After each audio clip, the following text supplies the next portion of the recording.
Polícia Rodoviária Federal fiscaliza moto do Batalhão de Policiamento Raio com documento vencido e é impedida por oficiais da PM de rebocar o veículo. A Polícia Rodoviária Federal pode rebocar um veículo da Polícia Militar? E o contrário, a Polícia Militar pode rebocar um veículo da Polícia Rodoviária Federal? Um desses casos aconteceu no estado do Ceará e no vídeo de hoje a gente vai falar sobre isso. Eu sou o professor Carlão e você está no Manual do Trânsito, um canal dedicado à educação para o trânsito e de formar profissionais para um trânsito mais seguro. Caso você goste dos conteúdos aqui do canal, te convido a me seguir lá no Instagram, @Manual do Trânsito, porque lá a gente faz outros conteúdos. Bom, vamos entender aqui o que aconteceu. A fonte é o Diário do Nordeste, inclusive é um jornal sediado no estado do Ceará. Ele fala o seguinte: a Polícia Rodoviária Federal foi impedida por policiais militares de recolher uma motocicleta do grupamento do Batalhão de Policiamento do Raio, envolvido em um acidente e que estava com licenciamento vencido desde 2021. O fato ocorreu no último dia 19 de agosto de 2023, no Ceará.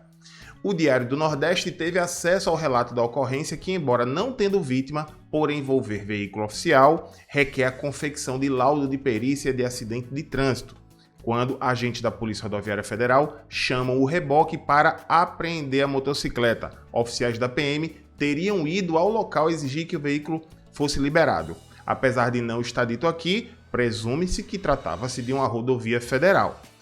Um dos policiais militares que foi ao local ainda teria questionado o procedimento dos agentes federais, dizendo que a motocicleta não seria recolhida pela Polícia Rodoviária Federal, que se fosse para recolher pelo licenciamento, então teriam que ser recolhidas todas as viaturas e motocicletas da Polícia Militar, pois todas as viaturas e motocicletas da PM estariam com licenciamento vencido. Isso foi o relato do policial militar, não dá para saber se é verdade, mas em sendo verdade, independente se a viatura é de fato oficial ou se é de locadora, porque muitas vezes acontece isso, é uma locadora que aluga os veículos para os órgãos públicos, independente, a responsabilidade é sim do governo do estado, não diretamente da Polícia Militar. A Polícia Militar no Ceará disse em nota que veículos oficiais da corporação são isentos da cobrança da taxa de licenciamento, conforme preceitua a Lei 15.838 de 2015, e que há um setor de transporte específico para acompanhamento da frota e, em face da quantidade de veículos,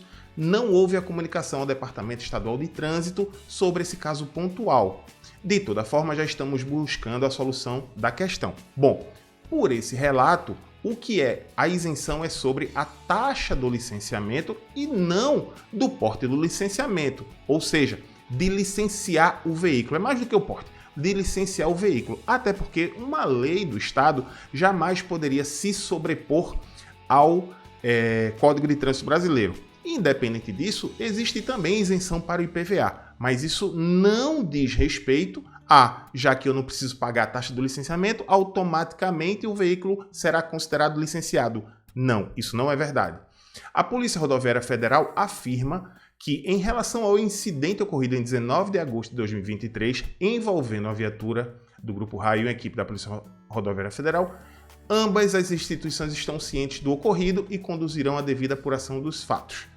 Detalhes: logo após o acidente, ao constatar o licenciamento vencido, um sargento foi informado sobre a remoção do veículo. Consta no relatório da Polícia Rodoviária Federal que o reboque foi acionado, mas quando chegou ao pátio, fomos informados pelos policiais militares que o comandante do batalhão, Coronel Oliveira, havia ordenado que os policiais militares não permitissem de forma alguma o recolhimento da motocicleta pela Polícia Rodoviária Federal e que a viatura do coordenador da PM estaria próxima e se deslocaria até o local. Diante da situação, abrindo aspas aqui, que estava se iniciando, o policial rodoviário federal F. Oliveira entrou em contato com o chefe da primeira delegacia da Polícia Rodoviária Federal, inspetor Flávio Falcão, solicitando orientações acerca do impasse, o qual informou que, diante da irregularidade administrativa constatada, deveriam ser realizados os procedimentos administrativos que o CTB determina. Entretanto, não devíamos entrar em conflito, porém, que fosse registrada toda a ocorrência, incluído o registro dos responsáveis. Isso foi um relato da ocorrência. Ao tenente, que disse que todas as viaturas e motocicletas da Polícia Militar estariam com licenciamento vencido, os federais disseram que isso, caso deixassem de efetuar tais procedimentos, estariam incorrendo em crime de prevaricação. Inconformado com a determinação da Polícia Rodoviária Federal e mantendo contato com superiores, o tenente comunicou que ninguém tiraria a motocicleta e que a motocicleta sairia somente com a Polícia Militar.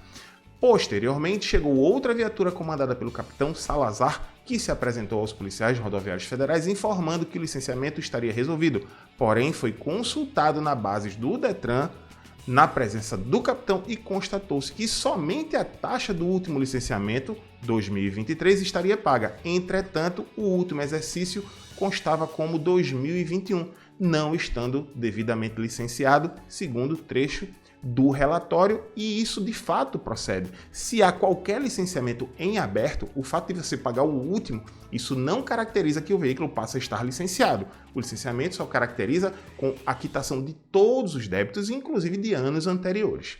O capitão teria insistido que a motocicleta não fosse recolhida.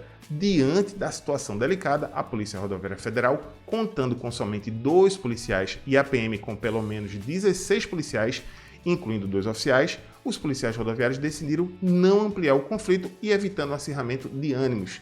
Informaram o capitão Salazar que todo o procedimento seria registrado no sistema da Polícia Rodoviária Federal e comunicado aos superiores. Bom, o primeiro fato a ser esclarecido é que não existe uma hierarquia entre as polícias. O que existe são competências diferentes. Primeiro, vamos falar exatamente sobre a questão do trânsito. Quando a Polícia Rodoviária Federal tem autonomia para fazer a autuação, a fiscalização e todos os procedimentos que estão lá no Código de Trânsito Brasileiro. Quando a ocorrência ou a circulação está ocorrendo numa rodovia federal.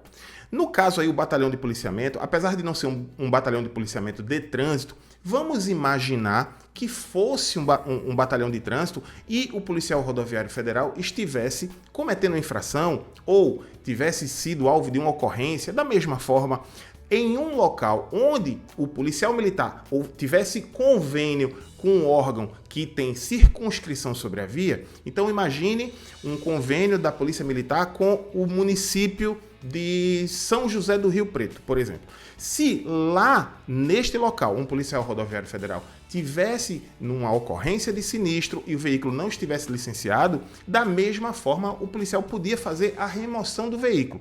Portanto, não há aí, porque eu vi algumas pessoas falando nas redes sociais, que existia uma hierarquia, que deveria ter cumprido mesmo, porque a Polícia Rodoviária Federal está acima da Polícia Militar, porque é federal e a Polícia é estadual. Isso não existe. O que vale é onde está havendo a ocorrência. A segunda questão que eu vi muitas pessoas falando é que não deveria ter havido esse conflito, porque com a Lei 14.599, que foi a última, no dia que eu gravo esse vídeo, que alterou o Código de Trânsito Brasileiro, ela traz um dispositivo que impede que esses veículos sejam alvo da fiscalização de trânsito.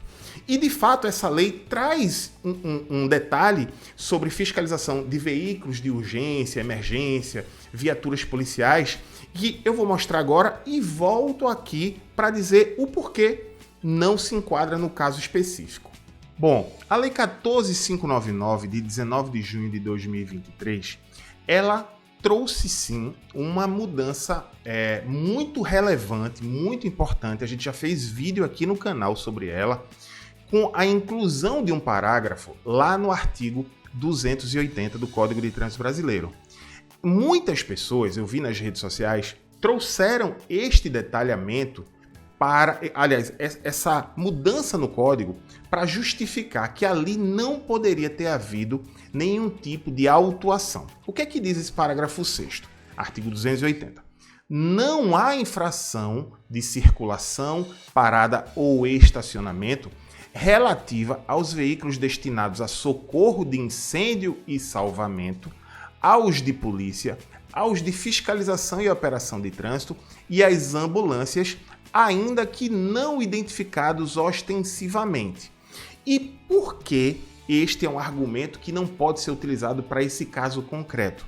É porque esse parágrafo fala das infrações de circulação, ou seja, as infrações em que as pessoas estão com o veículo em movimento, o avanço do sinal vermelho, transitar na contramão, transitar sobre calçadas. Então, de fato, não cabe a autuação.